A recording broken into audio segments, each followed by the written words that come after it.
자, 이제 오늘 브랜베어 시그널 시간으로 본격적으로 넘어가 보도록 할 텐데요. 오늘의 시그널 먼저 공개해 보도록 하겠습니다. 시그널 공개해 주시죠. 오늘 4개의 시그널인데 상승 시그널이 없습니다. 오늘은 하락 시그널이 3개고 중립 시그널이 1개인데 첫 번째 하락 시그널부터 바로 공개해 보도록 하겠습니다. 첫 번째 하락 시그널입니다. 34년 만에 최장 랠리 스톱. 나스닥이 34년 만에 최장 기록인 13거래일 연속 상승을 마감하고 숨고르기에 들어갔습니다. 어제 이제 하락 마감했고 오늘은 다소 상승하는 모습, 보합권에서 움직이고 있는 모습 보이고 있는데 지금 중동 상황과 연관지어서 살펴볼 수밖에 없는 거고 조금 전에 들어온 속보에 따르면 중재국인 파키스탄이 미국과 이란의 2주 휴전 연장하기를 촉구했다라는 소식이 들어왔습니다. 앞서 트럼프 대통령이 본인 스스로라고 해야 될까요? 지금 휴전 기한 만료를 하루 앞두고 하루 더 연장한다는 부분을 확실하게 했고 이런 과정에서 파키스탄 입장에서는 2주간의 시간이 더 필요하다라는 부분이 속보로까지 들어왔습니다.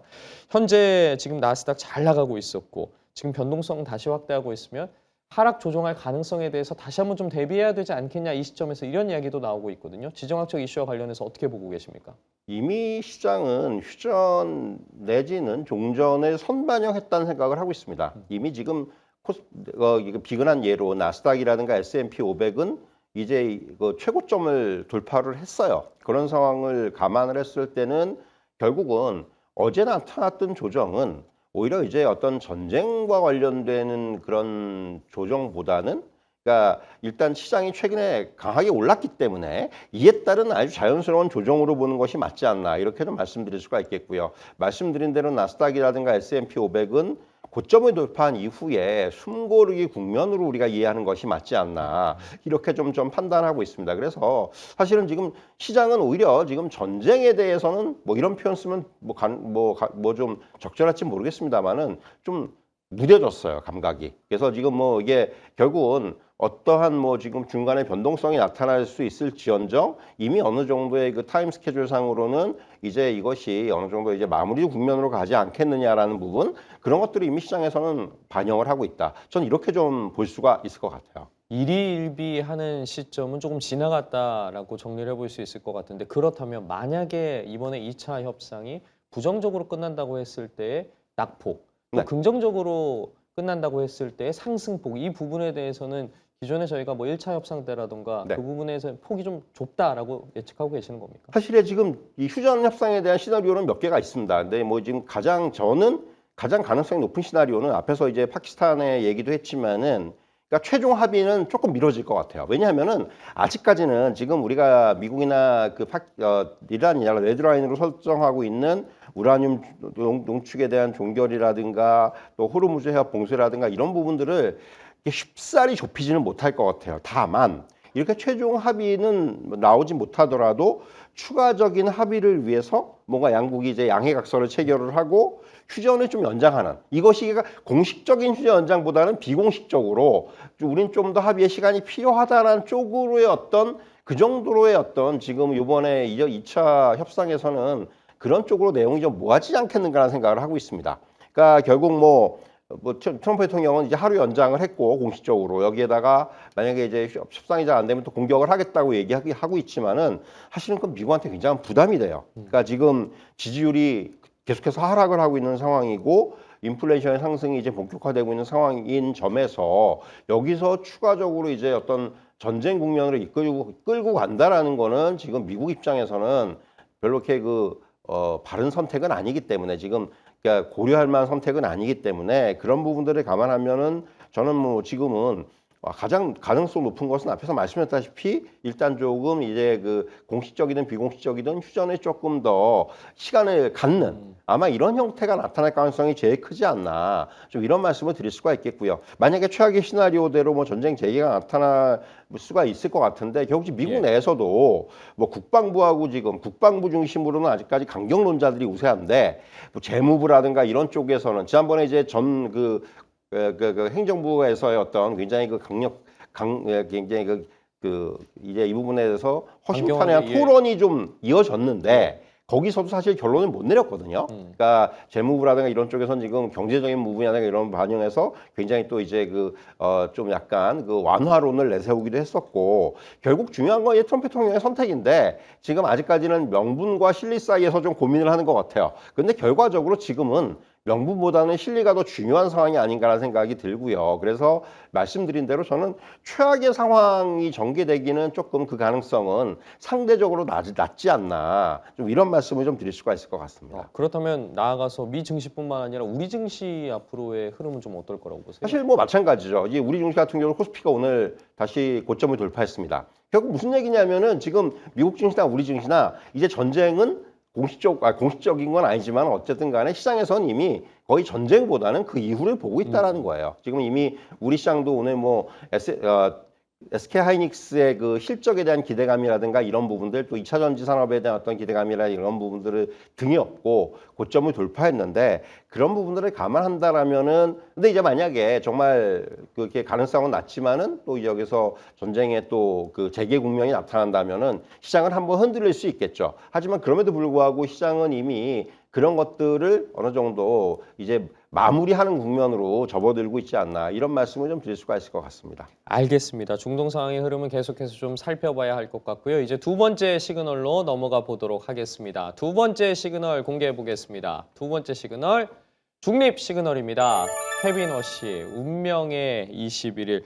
지금 이제 우리 시간으로 11시가 지나가고 있으니까 예정된 시간은 11시에 이제 청문회가 시작하는 속보라기보다는 뭐 정해져 있던 수순이었죠. 11시부터 이제 시작이 되고 있을 텐데, 지금 민주당에서 워시 후보자의 불투명한 재산 공개라던가 아니면 트럼프 행정부와의 유착 가능성을 강하게 문제를 삼고 있는데, 오늘 청문회 분위기 좀 어떻게 예상하고 계세요?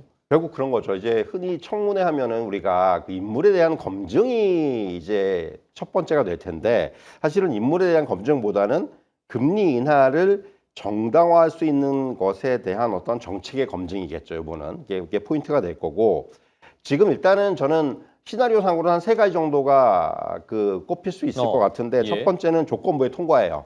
그러니까 결국은 이런 거죠. 뭐 중앙은행 독립성의 확고한 유지, 또 금리 인하는 데이터 기반으로 접근하겠다라는 부분들, 또 어떻게 보면은 정책 변화를 신중하게 하겠다라는 이런 쪽에서의 어떤 좀 의견들이 좀 이번에 피력이 된다라면은 저는 뭐 충분히 어느 정도 이런 부분들을 조건으로 해서 좀 통과가 가능하다.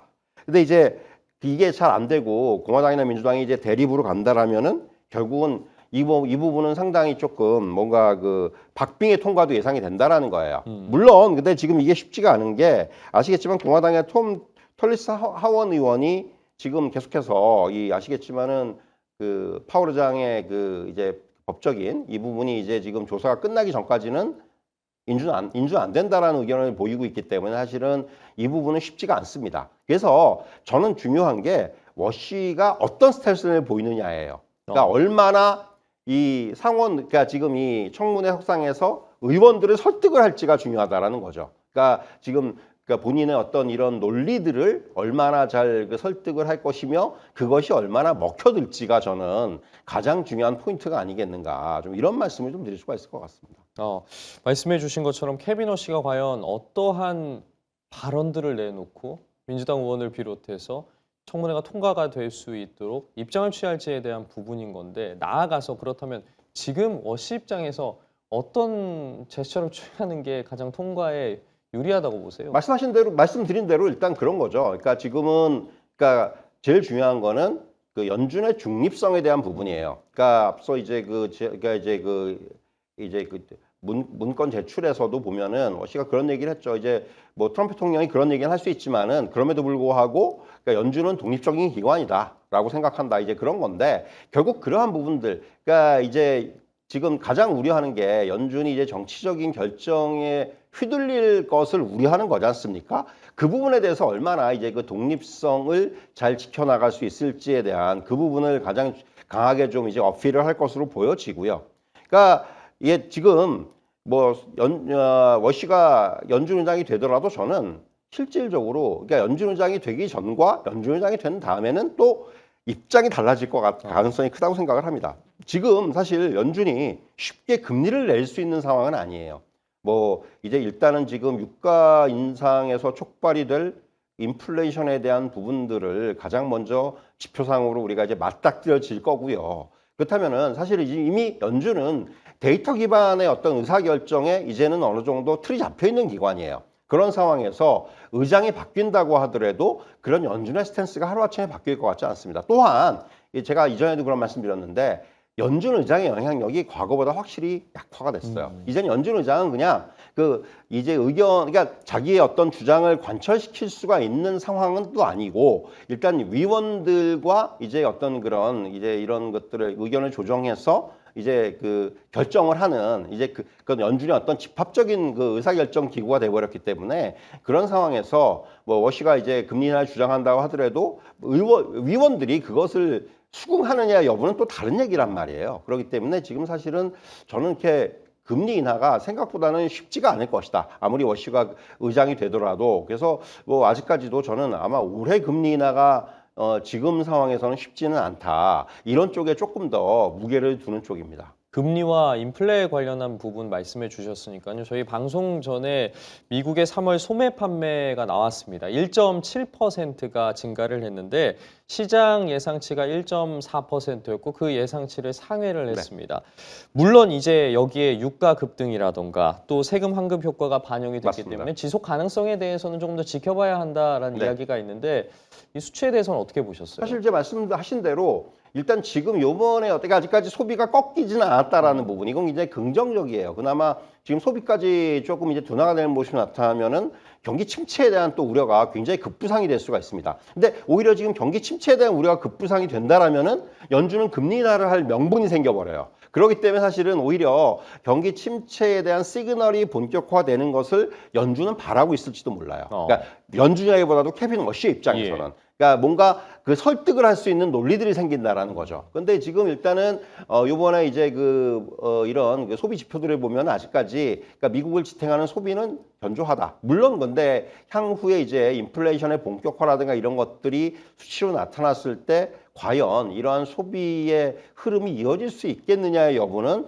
조금 더 확인할 필요가 있을 것 같고요. 그래서 뭐 지금 이제 이전에도 그런 말씀드렸지만 지금 금리를 내릴 수 있는 요건은 이렇게 침체에 대한 시그널이 명확해지거나 또는 고용이 완전히 좀 이제 박살나는 이런 상황들이 벌어지거나 이런 경우에는 연준이 의사결정을 내릴 수 있는 가능성은 높아지지만은 그러기 전까지는 사실은 연준의 움직임이 강하게 나타날 가능성은 그렇게 크진 않다. 이런 말씀을 좀 드리도록 하겠습니다. 여러 지표들이 있지만 지금 금리 인하까지 이어질 수 있는 그 가능성은 생각보다 높지 않다라고 말씀을 해주셨습니다. 이제 다음 시그널로 이어가 보도록 하겠습니다. 세 번째 시그널 공개해 보도록 하겠습니다. 세 번째 시그널 하락 시그널인데요.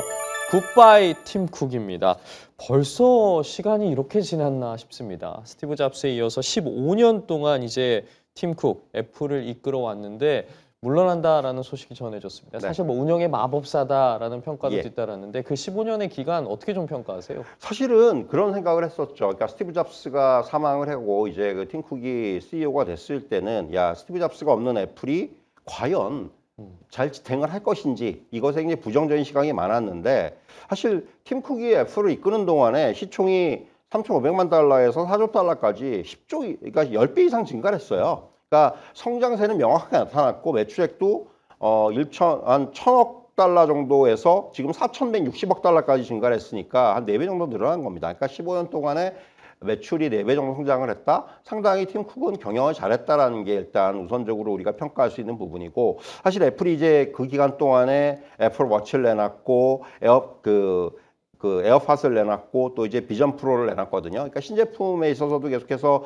그러니까 괄목할 만한 어떤 그런 신제품들을 내놨을 뿐더러 그러니까 지금 팀 쿡의 가장 큰 저는 공적은 하드웨어 기업으로 인식되어 온 애플을 서비스 기업으로 전환하는 성과를 냈다라는 거예요. 그러니까 아이클라우드라든가 애플페이라든가 애플 TV라든가 애플 뮤직을 이제 출시하거나 강화를 시키면서 애플의 그 서비스 부분 매출이 이제는 1천억 달러를 넘어서고 있다는 거죠. 그러니까 하드웨어는 물론 당연한 거고 여기에다가 추가적으로 팀 쿡은 서비스 부분에 있어서의 어떤 성장세를 이끌어냈다라는 부분 이런 쪽에서는 상당히 저는 의미가 있는 그런 성과였다. 이렇게 좀 평가할 수 있을 것 같습니다. 지금 말씀해주신 부분과 관련해서 후임자에 대한 이야기도 나오고 있습니다. 하드웨어 통이죠. 정통 네. 애플맨인 지금 후임자가 존 터너스가 이제 이끌게 될 텐데 과연 이제 AI 전략은 괜찮을까? 뭐 하드웨어 출신이기 때문에 뭐 관련해서는 뭐 전혀 걱정이 없지만 AI와 융합하는 부분에 있어서 가능할까라는 부분인데 이 부분은 어떻게 평가하세요? 그러니까 지금 스티브 잡스 같은 경우는 그냥 한마디로 개척자였고, 그러니까 팀 쿡은 관리자였어요. 엄밀히 얘기하면 팀 쿡은 이제 재무라든가 이런 쪽에 굉장히 어떤 강점을 갖고 있는 사람이었고, 근데 이제 후임은 완전 엔지니어입니다. 존 터너스는 그야말로 엔지니어예요. 하드웨어 개발. 그러니까 앞에서 이제 언급이 됐지만은 아이폰 17을 통해서 이제 그 스마트폰 시장 1위를 탈환을 한 그런 이제 성과를 냈고, 아이패드라든가 에어팟이라든가 이런 쪽에서의 어떤 개발을 주도했던 사람입니다. 근데 사실은 지금 터너스의 선택은 결국은 뭐냐 하면은 애플이 아이폰을 비롯한 하드웨어가 핵심 제품인 회사로 계속해서 남겠다. 이런 그 의지를 좀 표출한 것이 아닌가라는 그런 해석이 가능합니다. 그러니까 AI가 부각되는 상황임에도 불구하고 애플은 하드웨어가 중심을 잡고 그 기반에서 소프트웨어와 서비스, AI 경험 등으로 확장을 하겠다라는 그런 의지를 표명을 했다라고 저는 좀 해석을 한 게 맞다고 생각을 하고요. 그러니까 사실 애플이 이런 그 여타 빅테크들하고는 달리 대규모 AI 모델을 직접 만들기보다 구글한테 이제 제미나이 모델을 도입을 하면서 그러니까 외부 AI를 적극적으로 지금 포용하는 정책을 쓰고 있거든요. 그 사실 그러니까 지금 그러니까 천문학적인 어떤 인프라 투자가 필요한 AI 모델의 경쟁을 좀 지양하고 잘하는 것에 집중하겠다라는 게 지금 어떻게 보면은 애플의 지금 기본적인 정책이에요. 다만 이 같은 선택이 애플의 미래에 있어서는 이게 득이 되기도 하고 독이 되기도 하죠. 그러니까 결국은 작년같이 뭔가 그 AI 투자와 관련돼서 그러니까 위기론이 나왔을 때는 애플이 오히려 반사이익을 보는 측면도 있었지만은 또 지금같이 또 AI 투자에 대해서 계속해서 드라이브를 거는 상황에서는 애플 너네 뭐 하냐 뒤져 있는 게 아니냐는 또 이런 또 평가를 받는다라는 거예요. 실질적으로 지금 애널리스트 중에서는 이런 그 애플의 AI 정책에 대해서 우려의 시선을 보이는 애널리스트도 많이 등장을 하고 있어요. 결국 그런 부분을 감안한다라면은 이제 향후에 결국 터너스가 이제 가장 첫 번째로 맞이하는 당면 과제가 AI 분야의 성과를 내야 된다라는 그런 어떤 그 과제에 좀 직면을 하지 않겠는가 이렇게 좀 말씀드릴 수가 있을 것 같고요.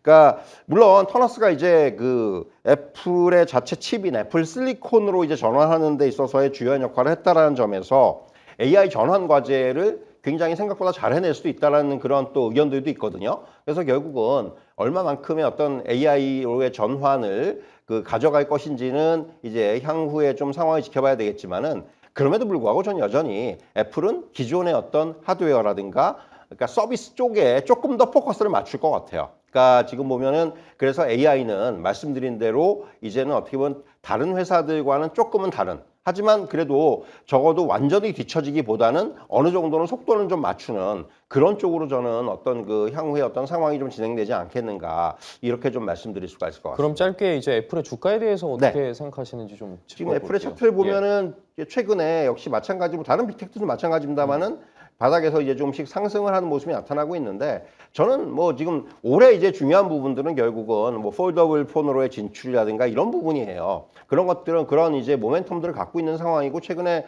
어떤 스마트폰의 다시 어떤 그 판매라든가 이런 부분들 보면 양호한 상황이거든요. 그런 부분들을 감안한다면은 전 뭐 지금 정도의 주가에서는 충분히 경쟁력은 가지고 있다 이렇게 좀 말씀드릴 수가 있겠고 최근에 이제 오히려 기회를 준 거죠. 한 뭐 50달러가 깨진 상황도 있었고 하지만은 그러니까 다른 어떤 빅테크들에 비해서는 상대적으로 조정을 약하게 받았어요. 애플은 그렇기 때문에 굉장히 지금은 250달러에서 한 270, 80달러 정도의 박스권에 있는데 오히려 280달러가 돌파가 된다라면은 그때는 오히려 애플에 대해서는 조금 더 긍정적인 시각을 가져도 되지 않겠는가 이런 말씀을 드리도록 하겠습니다. 알겠습니다. 이제 바로 마지막 시그널로 넘어가 보도록 하겠습니다. 네 번째 시그널 공개해 보도록 하겠습니다. 네 번째 시그널 역시 하락 시그널입니다. 시선 집중 테슬라 실적 발표. 우리 시간으로 이제 목요일 새벽입니다. 네. 테슬라가 1분기 실적 발표를 앞두고 있는데 어떤 부분 주목하고 계시고 기대해 볼 만한 실적이 또 있을 거라고 보세요? 사실 이제 지금 1분기 실적에 대한 기대가 많이 낮아져 있는 건 사실입니다. 아시겠지만 이제 뭐 전기차 판매 대수라든가 이런 부분들이 시장 기대에 지금 미흡한 상황이고, 그러니까 1분기 실적 발표에서 지금 애널리스트도 그렇고 언론을 통해서도 보면은 ESS 부분에 대한 그 얘기들이 많이 나온다라는 거예요. 그만큼 지금 본업인 전기차 부분에 있어서의 기대치가 낮다라는 걸 좀 반증해 주는 것이 아닌가 이렇게 말씀드릴 수가 있겠고, 그러니까 지금 이건 그 차량 판매 쪽에서의 부진뿐만이 아니라 AI 기반의 자율주행이라든가 로보틱스의 전환도 좀 더디다라는 거예요. 최근에 나온 얘기가 오히려 이러면은 현대차한테도 뒤지는 거 아니냐는 얘기가 나옵니다. 로보틱스 분야에서. 그런 얘기들까지 나오고 있는 상황이기 때문에, 왜냐하면은 지금 신형 모델인 옵티머스의 그 3세대 모델이 공개가 지연되고 있다라는 거죠. 그러면서 지금 보면은 오히려 지금 이런 그 옵티머스의 그 판매도 향후에 좀 더 부진하게 나타날 가능성이 많다라는 거예요.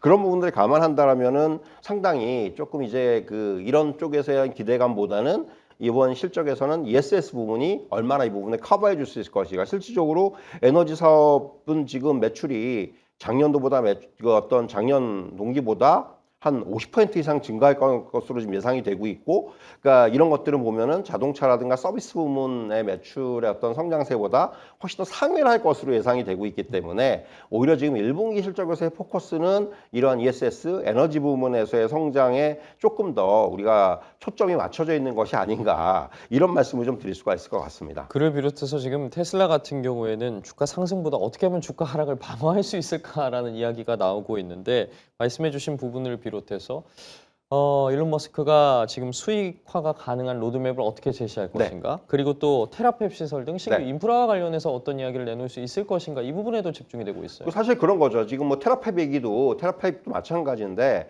아직까지 테라팹에 대한 얘기는 그야말로 플랜이에요. 그렇기 때문에 이 부분에서 어떤 정도, 그러니까 항상 뭐 머스크가 잘하는, 테슬라가 잘하는 게 굉장히 장밋빛 청사진을 제시를 합니다. 그러니까 요번에 그것들은 이제 뭐 테라팹뿐만이 아니라 이전에 자율주행도 그랬었고, 이런 부분들, 그러니까 로보택시도 마찬가지였고, 근데 그러니까 시장에서 이제 계속 테슬라의 주가를 얘기할 때 이렇게 기대감, 어떤 뭐 청사진 이런 것에 이제 좀 더 포커싱이 되면서 주가가 그런 부분을 상당히 선반영했었어요. 근데 최근에는 시장이 조금씩 냉정해지기 시작을 했죠. 일단은 지금 그 우리가 얘기하는 글로벌 IB들이 테슬라의 어떤 주가 전망을 상당히 부정적으로 보는 쪽이 늘어나기 시작을 했고, 결국 그런 거예요. 자, 이제는 쇼미더머니예요.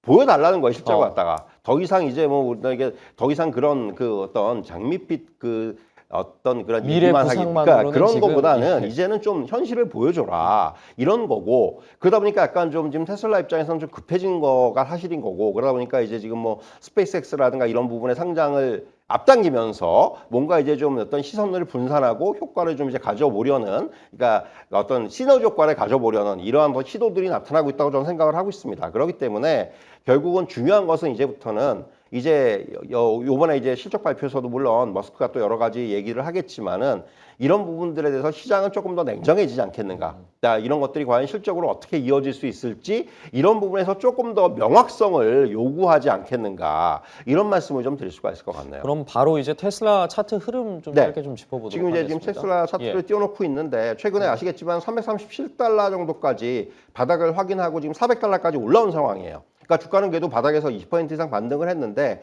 이 상승이 이어지기 위해서는 이번 실적 발표가 그만큼 중요한 거예요. 여기서 무슨 얘기가 나오는지. 그러니까 실적 발표에 대한 기대감이 어느 정도 선반영이 됐다고 생각을 합니다. 근데 여기서 이제 만약에 또 어느 정도, 물론 그 시장에서의 어떤 반응이 어떻게 나타날지 모르겠지만, 그 부분보다는 저는 일단 이제는 말씀드린 대로 이제 뭔가 기대감에 기대기보다는 조금은 이제 실적과 조금 더 명확한 숫자라든가 근거들이 좀 제시가 돼야지만이 시장에서 만족을 하지 않겠는가. 그러니까 말씀드린 대로 로보택시라든가 로보틱스라든가 이런 부분에 대해서는 조금은 이제는 시장이 좀 더 냉정해지지 않겠는가, 이런 말씀을 좀 드릴 수가 있겠고요. 주가는 저는 그래서 지금에서 어떤 추격 매수보다는 일단 실적을 좀 확인할 필요가 있다, 이 말씀을 좀 드릴 수가 있을 것 같아요. 정리해보면 당장 숫자로 확실하게 보여줘라 라고 할 수 있을 것 같은데, 실적 발표 때 어떤 이야기들 나오는지 지켜보겠습니다. 오늘 말씀은 여기까지 듣겠습니다. 지금까지 이동근 퍼스트 프라임 리서치 대표와 함께했습니다. 고맙습니다. 감사합니다.